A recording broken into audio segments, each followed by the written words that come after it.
Okay, welcome back. Let's unpack this. We're doing a deep dive today into something pretty transformative, actually. Mm-hmm. Imagine changing the way you learn English, like fundamentally, moving beyond just translating in your head. Right. Building that direct link, yeah, Mm-hmm. between your thoughts and actually speaking or thinking in English. Exactly. And that's the mission today. We're really digging into how you can train your brain to do that. It's a massive challenge for so many learners, isn't it? That constant internal voice translating everything. It really is. You think in your language, translate, then speak. It's a big hurdle. A huge one. It slows everything down. But we've got this fantastic guide, this document called welcomeback.pdf. And what I find really compelling is how it frames the whole thing. The brain is a muscle analogy? Yeah, Yeah. exactly. Like something you can actively train, strengthen, to get better at thinking directly in English. I love that because it takes something that feels maybe innate or just Hmm. overwhelming, learning a language, Yeah, and makes it actionable. It's a skill. it is something you build with practice. Targeted practice, yeah. So our goal here is to really pull out the techniques from this source. We want to give you concrete, practical ways to start, well, rewiring things a bit. Creating that direct pathway so your thoughts just flow into English. Right, almost like how you learned your first language. You didn't translate then, did you? Yeah. The word and the thing were just linked. Direct connection. So this deep dive is really focused on the how.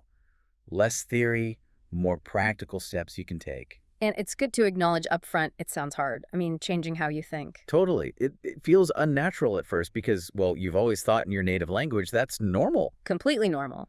But the source makes a great point about kids. Oh, yeah, that child learning analogy. They don't sit there translating. Nope. They just associate sounds, words with things, actions, feelings. Boom. Direct link. That's the fluency we're aiming for, that efficiency. And the source calls that translation process the detour, which I think is a great way to put it. It is. Instead of thought native language translation LA English, you want thought English directly. Cut out the middleman. Exactly. It takes effort, sure, like any training, but the source is really positive about the payoff. It's very rewarding. Okay, so if you're listening and thinking, all right, I'm in, but where do I start? What's step one according to this guide? It suggests starting super simple, like the simplest thing imaginable. Which is? Naming objects. Just look around you right now, wherever you are. Okay. See a table? Think table. Silently. See a lamp? Think lamp. So not saying it out loud, just internal. Just internal. The whole point, the source emphasizes this, is getting the English word to pop into your head first, without your native language jumping in. That almost sounds too easy. It does. But think about the power of doing that consistently. All day long, every object you notice, window, phone, book. Just that constant low-level reinforcement. Exactly. It starts building that direct pathway, associating the object visually with the English sound in your mind. Okay, simple but powerful. What's the next level up from just naming things? Describing actions. What you're doing, again, internally. So connecting language to movement and activity. Precisely. As you go about your day, just narrate. Simple phrases. I am walking. I am opening the door. The guide has examples like, I am brushing my teeth. Yeah. Or, I am boiling water. Now I'm adding tea leaves. Simple, everyday stuff. I am putting on my shirt. Now I'm wearing my shoes. And the idea is the more you do this mental narration, The more automatic those phrases become linked to the actions, your brain starts just thinking the English description when you do the action. No translation needed for those specific things. that makes sense. Build it up action by action. The source also suggests focusing this practice on a routine, like your morning. Yeah, that's a great practical tip. Pick a sequence you do every day. Your morning routine is perfect. And just mentally walk through it in English. Exactly. So you wake up. And think, I wake up. I open my eyes. I stretch. I sit up. I get out of bed. I walk to the bathroom. I wash my face. I brush my teeth. Right. Repeating that mental sequence every single morning really wires those phrases to those actions. It carves out a little part of your day where English is the automatic thought language for those specific tasks. So we've got objects, we've got actions, the external world, kind of. But what about inside our heads, the thinking itself, that inner voice? Ah, yes, the inner dialogue. This is where the source says it gets maybe a bit more challenging, but also incredibly powerful. Because that voice, that stream of consciousness, it's almost certainly chattering away in your native language right now. Almost guaranteed. And the guide suggests actively training that voice to start speaking English. Wow. Okay. How do you even begin to nudge that internal monologue in a different direction? Start small. Yeah. The source suggests treating it like a quiet chat with yourself when you're walking alone or just sitting for a minute. Ask yourself simple questions in English. Yeah, like, what should I have for lunch today? Yeah. And then answer yourself again in English. Yeah. Maybe I'll make some soup, or I could order pizza. Or thinking about your day, what do I need to do next? Okay, I need to send that email. Exactly, those kinds of small internal Q&As. They're like mini workouts for your inner English voice. Builds confidence, builds fluency in just formulating simple thoughts directly. You're thinking in English, not just about English. That makes sense. Start with those little internal conversations. Then the source talks about something more structured, setting aside specific time. Yes, the English-only thinking time challenge. This is about consciously dedicating a block of time each day. Maybe start with just, say, 15 minutes. And during that time, the goal is To try and frame all your thoughts in English. Whatever pops into your head, plans, observations, feelings, worries, try to think it in English first. okay, but what happens when you inevitably slip? Because you will, right? Your brain just defaults back. Oh, absolutely. Mhm. And the source is really clear and kind about this. It's not a failure. Don't beat yourself up. Not at all. Just notice it. Okay, I switched back. And then, gently, calmly, bring your focus back to trying it in English. The real work is in that noticing and redirecting. Not an instant perfection. Exactly. And then you gradually increase the time. Maybe 15 minutes becomes 30, then an hour, then maybe longer stretches. The ultimate aim being that English becomes the go-to language for more and more of your internal processing. Yeah, it's definitely a long game. A marathon, as you said earlier, not a sprint. Which logically brings us to vocabulary. You can't think in English if you don't have the words, right? Precisely. Vocabulary is the absolute bedrock, the building blocks of thought. And the source makes a key point here. It's not just about memorizing lists of words. No, not at all. It's about using them actively, spontaneously, in your thoughts. So learn a few new words, maybe. But then what? Immediately start making sentences with them in your mind. The guide uses the example of learning the word delicious. Okay. Don't just know what it means. Think, this apple is delicious, or I had a really delicious meal last night. And repeat that thought a few times. Yeah, mentally repeat it. Yeah. Connect the word to the feeling, the context, the meaning. That's how you internalize it, like a native speaker does. Yeah. It becomes part of your active thinking toolkit, not just passive knowledge. The source also suggests organizing your vocabulary practice by categories. How does that help with thinking? Well, it connects words in meaningful groups, reflecting how we often access language in real life. So learn words for, say, furniture. Chair, table, sofa, bed. Right. Then mentally list them. Then try making simple sentences. The chair is comfortable. I need a new lamp. Or the fruit example from the source. Apples, bananas, oranges. Yeah. Mentally make a shopping list. I need apples and bananas. Then sentences. I love eating apples. Grapes are my favorite fruit. So you're linking the words together and linking them to real-life contexts like shopping or preferences makes them easier to grab when you need them for spontaneous thought. Exactly. It makes the vocabulary more accessible, more automatic. Okay, so we've got words, simple sentences describing things and actions. What about processing more complex information, like if you watch a video or listen to something in English? This is a really important step the source covers. Making consumption active, not passive. So don't just watch or listen and assume it's sinking in. Right. The key advice is to pause afterwards or even during and actively summarize what you just heard or watched. In English. Yes, in your own words, in English, just in your mind. So if I watch a cooking video, Pause it and think, okay, first she chopped the onions, then she heated the oil, next she added the spices, or whatever the steps were. that forces you to actually process the information in English, right? Not Yeah. just passively receive it. And then you have to produce English thoughts based on it. Exactly. You're taking the input and reformulating it using your own English understanding. It's a huge step towards thinking fluently because you're practicing comprehension and internal production together. Reading is another big one the source mentions. Books, articles, even simple things like captions online. Absolutely. Reading is incredibly powerful. And the core advice here is similar. Read for meaning, not for word translation. Try to visualize what you're reading. Get the overall picture. Yes. Immerse yourself in the scene or the idea. And crucially, if you hit a word you don't know. Resist the urge to translate immediately. Exactly. Try to guess its meaning from the context first. Ask yourself, what kind of word would make sense here? Why is that better than just looking it up? Because it keeps your brain operating in English. Every time you stop to look up a word or translate, you're switching back to your native language mode.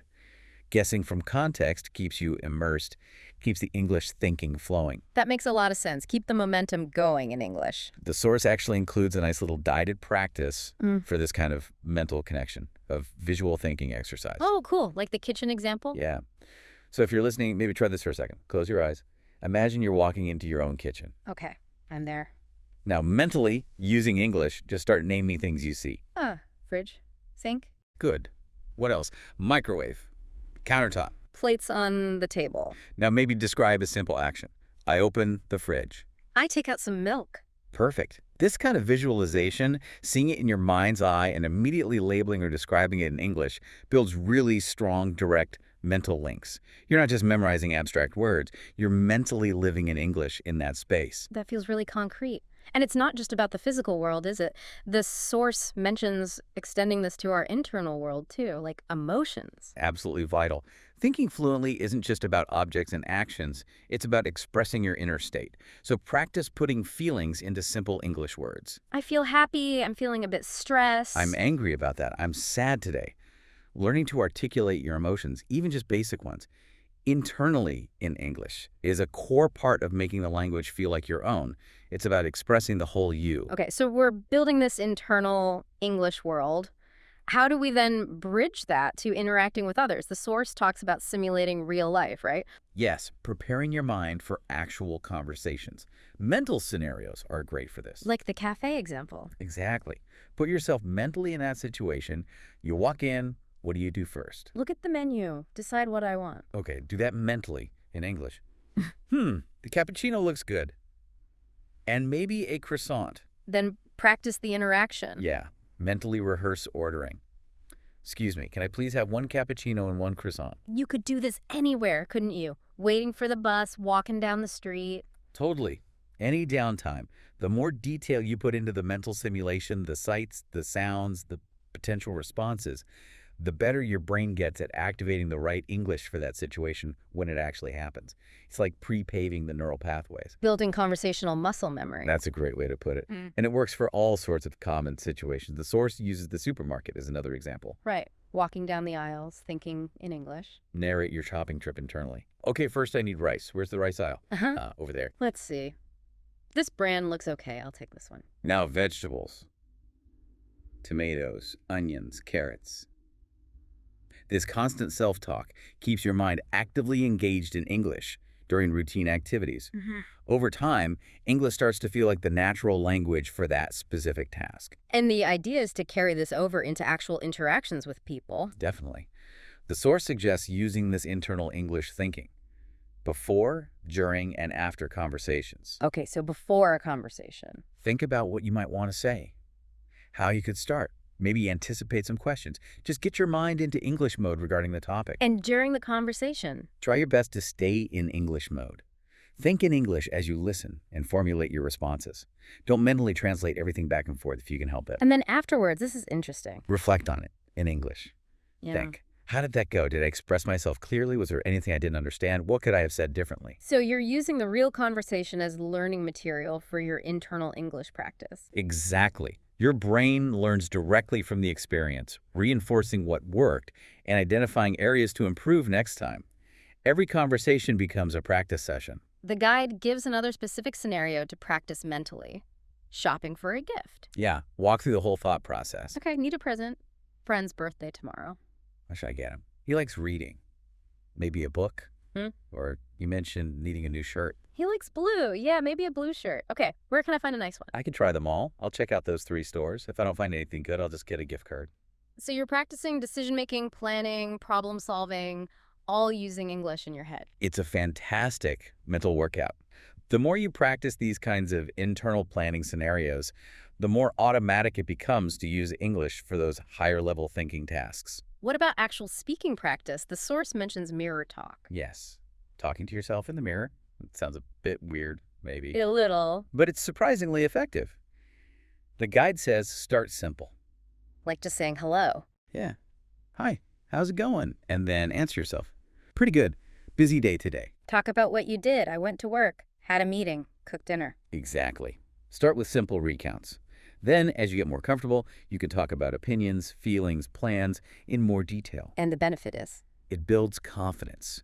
You get used to hearing yourself speak English, you can pay attention to your mouth movements, your pronunciation, and crucially, there's zero pressure because nobody else is listening. It helps bridge the gap between internal thought and external speech. Okay, moving on to reinforcing all this learning. The source talks about reflection, particularly reviewing your day. Yes, this is a really powerful habit. At the end of the day, maybe before sleep, take a 4 moments to think back on what happened. And the key is to do this review in English. Absolutely. Mentally recount the main events. Okay, woke up late today, oops. Rushed to work. Had that movie with the boss, it went okay, actually. After work, I stopped at the shop, bought groceries, came home, made pasta, watched a bit of TV, now I'm tired. Exactly like that.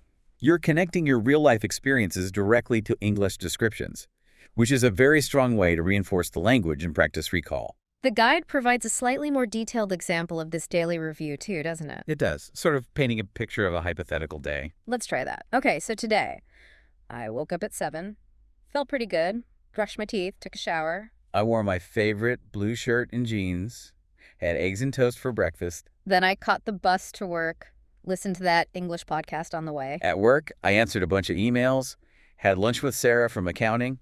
After work, I walked home because the weather was nice, watched an episode of that show in English. Now I'm ready for bed. Doing that kind of recap nightly really helps your brain get used to summarizing and structuring your day's events using English. It becomes more automatic. Journaling is another tool the source suggests for this kind of reflection. Yeah, writing your thoughts down in English. And again, the emphasis isn't on perfection. Don't worry about grammar or spelling mistakes. Not for this exercise. The goal is training your thoughts to flow in English. Just get them onto the page. Start super simple if you need to. Like, today was okay, learn something new. Perfect, just 1 or 2 sentences. Then gradually write more as you feel comfortable. How does writing help differently than just thinking?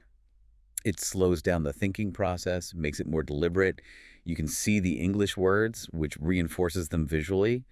And reading it back later can be really motivating to see your progress.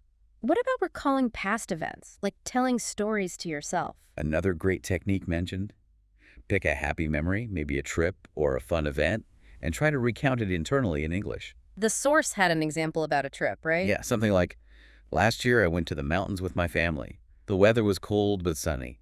We built a fire and cooked noodles outside. We laughed a lot. It was a really great trip. So you're practicing narrative structure, sequencing events, and linking descriptions and feelings to past experiences, all in English. Exactly. It helps your brain handle stories and real-life events fluently. Okay, let's shift to some more active, almost game-like training techniques the source suggests. Yeah, these are fun ways to keep your brain sharp.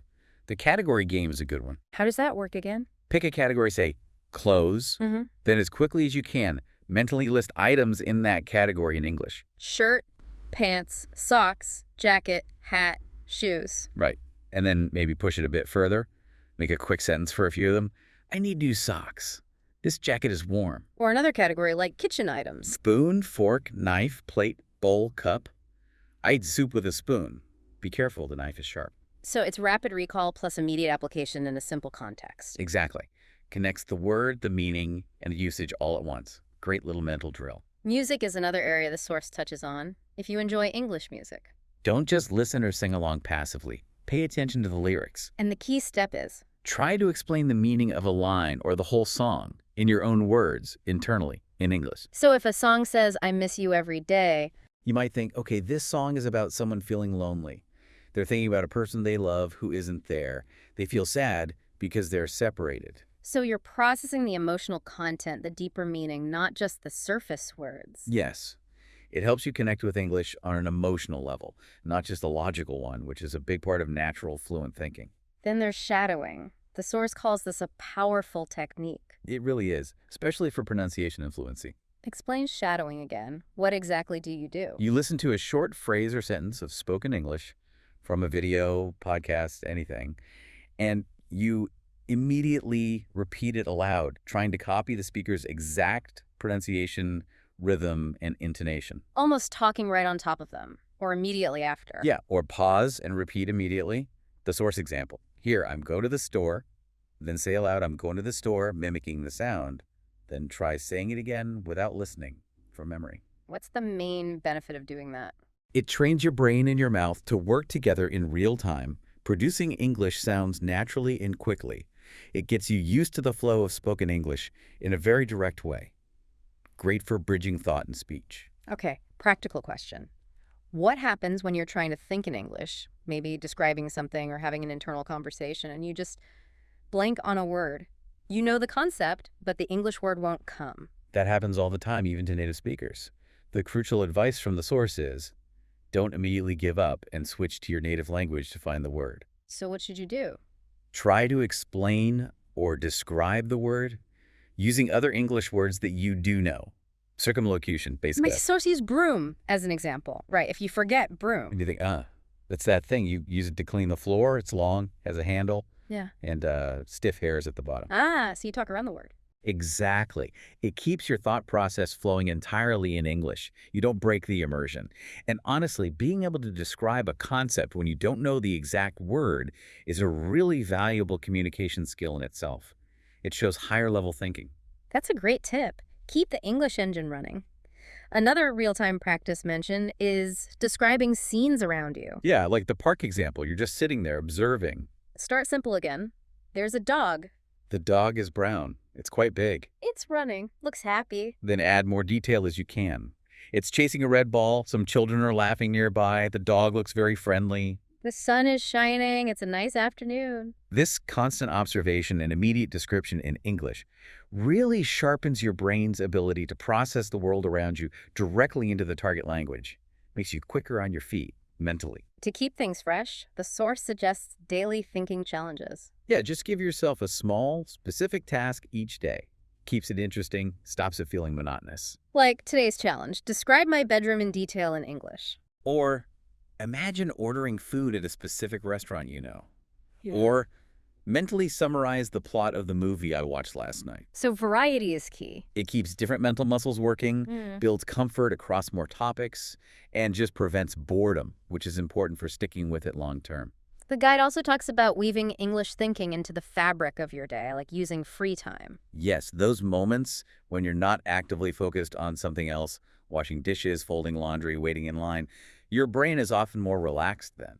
And you can use that time for what kind of English thinking? Just gentle stuff. Mull over your plans for the evening. Replay a conversation in your head.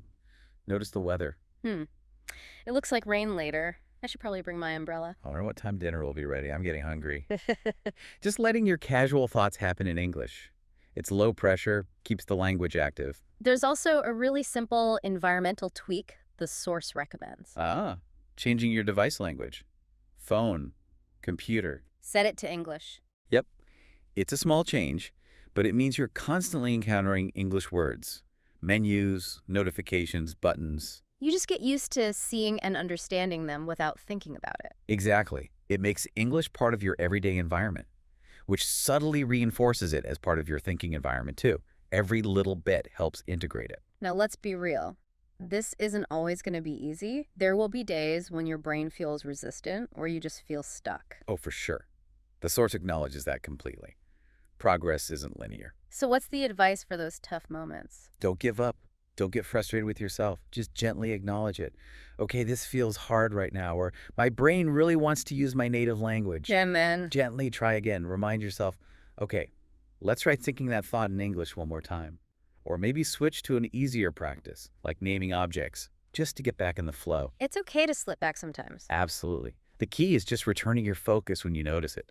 It's a journey, and every step, even the small ones, counts.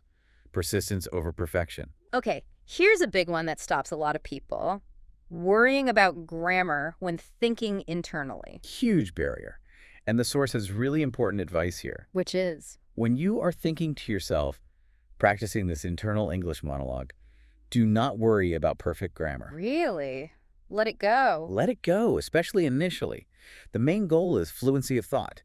Getting the ideas flowing in English, focusing too much on getting every sentence grammatically perfect in your head will just block that flow. So if you think something like, he go market yesterday. For internal thought practice, the source says that's okay.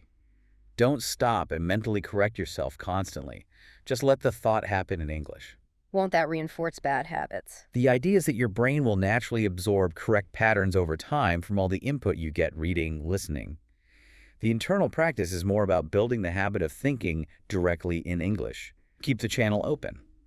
Accuracy improves with overall exposure and practice. Don't let the perfect be the enemy of the good, especially in your own head. Keep the flow going. That's a relief, actually. The source also suggests connecting this practice to your goals. Yeah, a really powerful habit. Think about your daily goals or even bigger life goals in English. Maybe every morning. Great time to do it. Mentally outline your intentions. Okay, today I will finish that chapter. I want to make sure I talk to my colleague about the project.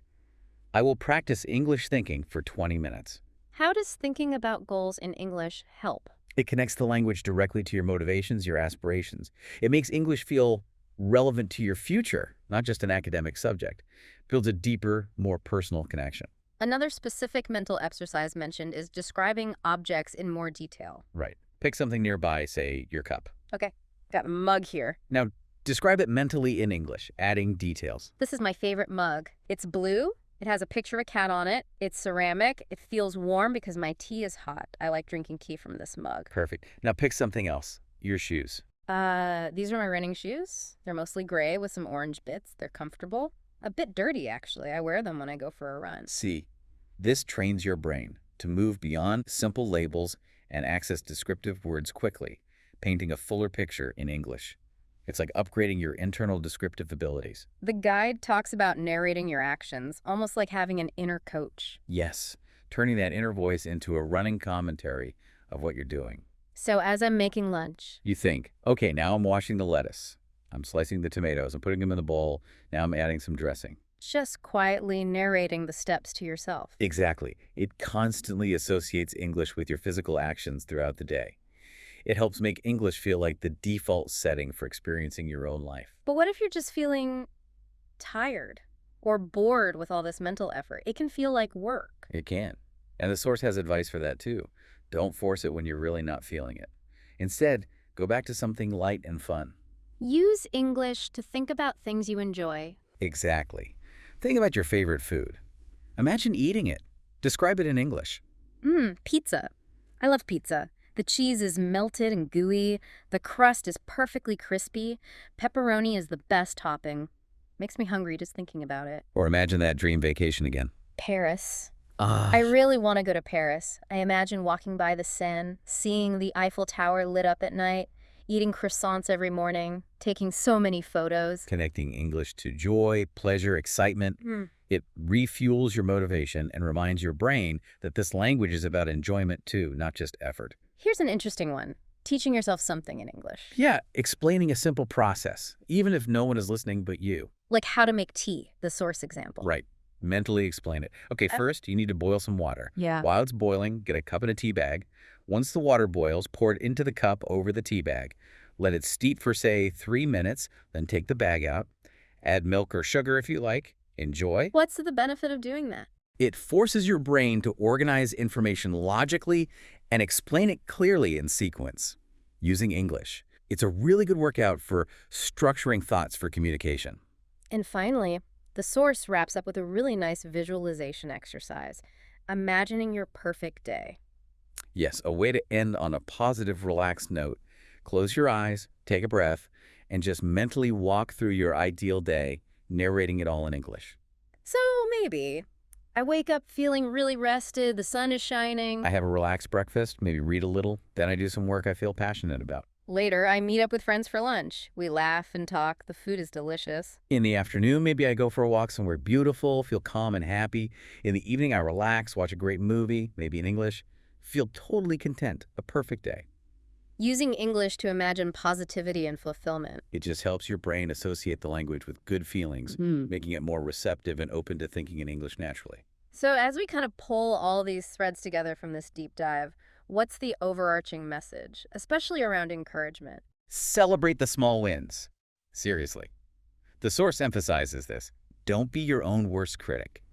So thinking one clear sentence without translating, that's a win. Absolutely. Remembering that new word right when you needed it. Win. Managing 5 minutes of dedicated English thinking time, big win. You have to acknowledge that progress. Pat yourself on the back, mentally. Your brain thrives on that positive reinforcement. Be encouraging, not critical. And the final piece of advice seems to be about trust. Trust the process and trust yourself. You can do this. You have the ability to train your brain this way. Consistency is key, right? Keep showing up. Every day, even if it's just a tiny bit. Those small, consistent efforts add up enormously over time. That's how you build the muscle. And the promise, the payoff, according to this guide. Your brain will adapt. Yeah. English will gradually shift from feeling like this foreign thing you have to constantly decode to just another natural way you think, a part of you. And that internal transformation, thinking directly in another language, it unlocks so much more, doesn't it? The source mentions opening doors. To new ideas. Definitely. Different ways of seeing the world, new opportunities, culturally, professionally, deeper connections with people. It's profound. It really is. It goes way beyond just passing a test or ordering coffee. It changes your internal landscape. So we've covered a huge amount today, pulling from this source material. Everything from just naming a chair, All the way to visualizing your perfect day, narrating actions, playing thinking games, simulating conversations. a whole toolkit for training your brain. And the core message running through it all is pretty clear, isn't it? Patience, consistency, practice. Those are the keys. It's a journey. There's no magic trick. Hmm. But every single effort you make to think directly in English, however small, is building that pathway. It really is possible. Thinking in English isn't just for language geniuses. It's a skill you can actively develop, and it's incredibly rewarding when you start to feel that shift happen. It changes everything about how you experience the language. Which brings us to a final thought, something to maybe ponder after this deep dive. The source talks about opening doors by thinking in a new language. But consider this. If you can intentionally train your brain to fundamentally change how it processes language and thought in this way, what else could you train it to do? Interesting. What other foundational aspects of your thinking, maybe even in your native language, could you consciously reshape through deliberate practice? The power isn't just in learning English itself. It's in recognizing and harnessing your mind's ability to adapt, to rewire, to learn new ways of operating. So the question becomes, what will you train your brain to do next?